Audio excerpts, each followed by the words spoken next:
Boa tarde. O programa de hoje, o Opinião de hoje é especial. Primeiro porque nós estamos recebendo o filho de uma celebridade brasileira, de uma celebridade internacional. Nós estamos recebendo Bernardo Sabino. O Bernardo Sabino é filho de Fernando Sabino. Nada mais do que Fernando Sabino. O grande escritor Fernando Sabino, que todos nós apreciamos, não é? E lemos ao longo de nossa vida. E o Bernardo está aqui para falar com a gente a respeito de uma exposição que ele traz a Pirapora, exatamente para reiterar todo o trabalho, toda a cultura que nos deixou o Fernando Sabino. Boa tarde, Bernardo. Realmente é um prazer receber o filho de Fernando Sabino aqui na TV Rio. Prazer é meu. Boa tarde, telespectadores da Rede Minas e do programa Opinião, TV Rio, né? É uma honra estar aqui com você. Ótimo, a honra é nossa, pode ter certeza. Bom, você em casa já deve ter lido, não é? Fernando Sabino. Fernando Sabino é autor de vários livros celebrizados mundo afora. Podemos citar aí o Encontro Marcado, que foi uma das grandes obras-primas dele, não é? O Homem Nu, o Grande Mentecapto, não é, Bernardo? E também aquele livro polêmico que acendeu uma discussão muito grande, que foi Zélia, uma paixão, não é? Vamos falar, antes da exposição de Fernando Sabino, que você traz aqui, esse acervo que mostra a obra e a história de Fernando Sabino, vamos falar um pouquinho sobre Fernando Tavares Sabino, que é o seu pai. Bom, exatamente isso, meu pai, né? Eu nunca, na minha criação, na minha infância, a gente teve ele como escritor, sim. Essa pergunta é muito feita, né? Tem exposição que roda os colégios, essa pergunta é muito feita sobre a minha relação com de seu filho pai. Com meu pai, né? Então, fica aquele mito, como é que é ser filho de gente famosa, né? A gente não escolhe nascer filho de gente famosa, é o destino, né? E a gente teve ele sempre como pai. Eu fui perceber a fama dele no colégio, quando leram uma crônica para mim, e a professora me reverenciava como filho de Fernando Sabino, né? E eu vi a importância dele para a literatura, mas em momento nenhum a gente teve uma relação de escritor para filho, sempre uma relação de pai para filho, como qualquer outra profissão. E você lia as obras do seu pai? Comecei a ler no colégio, né? Depois eu li toda a obra dele no passar dos anos, né? A obra é muito grande. E tem releituras que são feitas por outras editoras, como a Ática, que faz releitura para gostar de ler, enfim. Eles são republicadas algumas crônicas em outras editoras. Mas bastante. Eu gosto muito da coisa da crônica, né? Que é rápido, né? Você lê 3 crônicas, lê mais 3 crônicas, enfim. Você já teria lido toda a obra do seu pai, não? Com certeza. Toda ela? Certeza. Toda ela. Com certeza. Uhum. Livros, né? Livros publicados, porque crônicas... Sim, são infindáveis, ele né? só trabalhando com o Jornal do Brasil 5 anos com crônicas diárias. Nem ele arquivou isso tudo e publicou depois as melhores num livro grande que se chama Livro Aberto. Que foi publicado em livro, sim. O Fernando Sabino, ele nasceu em 1923 e morreu em 2004. Você dizia que ele morreu às vésperas de completar 81 anos. Exatamente. Ele foi sepultado no dia do nascimento dele, né? No dia 2 de outubro. Dizem que isso fecha um ciclo, né? Coincidência. E era dia da criança, né?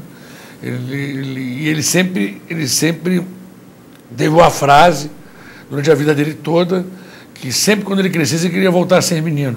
Era devoto de Nossa Senhora Aparecida?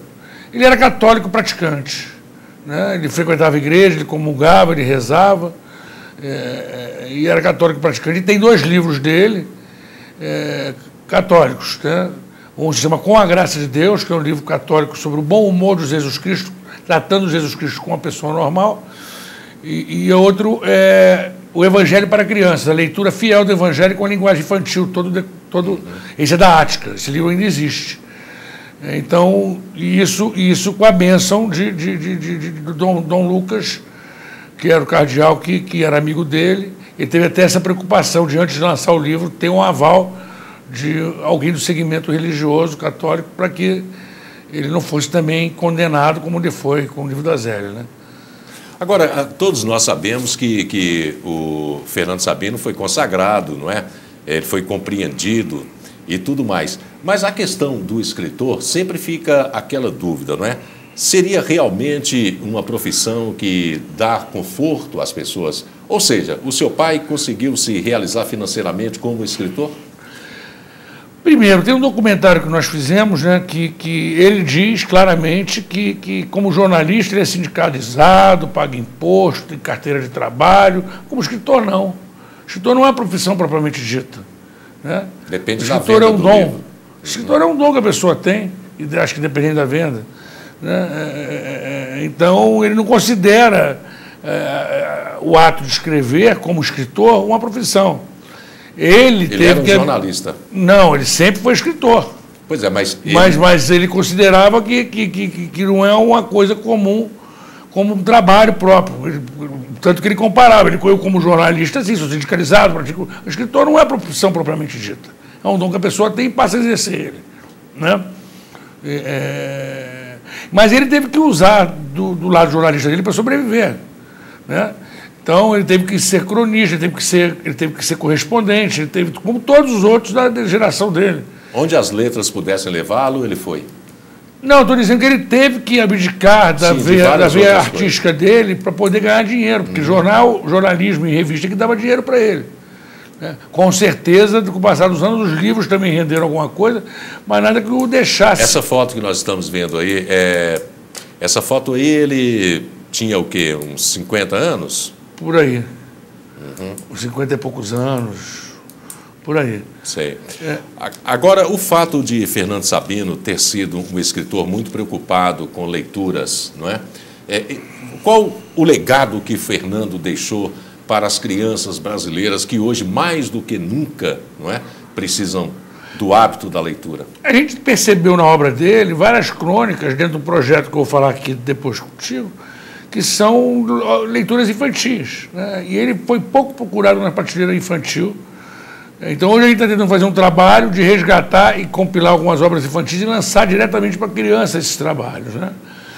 Na própria escola, leram bastante crônicas para a gente do universo infantil. A Ática resgatou um pouco isso, de obras que têm a ver com o universo infantil, como Macacos Me Mordam, como o próprio Minu, como O Meu Melhor Amigo, como Festa de Aniversário, que são crônicas voltadas para o público infantil. E O Menino no Espelho, claro. Que é a Bíblia das crianças, não é? O Menino no Espelho é uma obra completamente infanto-juvenil, infantil. E o próprio Grande Mentecapto, você pode tornar ele universal, né? Eu acho que qualquer pessoa, a partir de 8 anos, consegue perceber. O Grande Mentecapto é atemporal. Qualquer pessoa, qualquer faixa etária pode estar lendo e vendo longa-metragem do Grande Mentecapto, né? Na época da repressão, Bernardo, naturalmente, escritores, jornalistas, dramaturgos, artistas, enfim, estavam sob a visão, né? Estavam na mira da ditadura militar. A opressão chegou a pegar o Fernando Sabino? Perseguiu um pouco, né? Ele foi muito cuidadoso na época. Eu não tinha idade para acompanhar esse processo, eu era muito novo. Eu peguei o final de ditadura como adolescente, como estudante. Alguns amigos meus ainda foram perseguidos e torturados. Meu colégio era um colégio de esquerda, São Vicente de Paulo, mas eu peguei o final da ditadura. Mas ele foi perseguido e procurado. Tinha uma foto dele com o Che Guevara, que ele tinha que esconder permanentemente no apartamento dele. Amigos dele foram presos, Iraldo, outros amigos, e ele escapou. Não sei porquê. Talvez pela descrição dele, de não fazer um movimento tão radical como outras pessoas, né? Como outros artistas da época dele. Ele mais insinuado. Mas em momento nenhum ele foi a favor disso. Sim. Em momento nenhum ele se colocou a favor da ditadura, em momento nenhum ele tomou nenhuma postura a favor da ditadura, até porque anos atrás ele foi contra a Getúlio.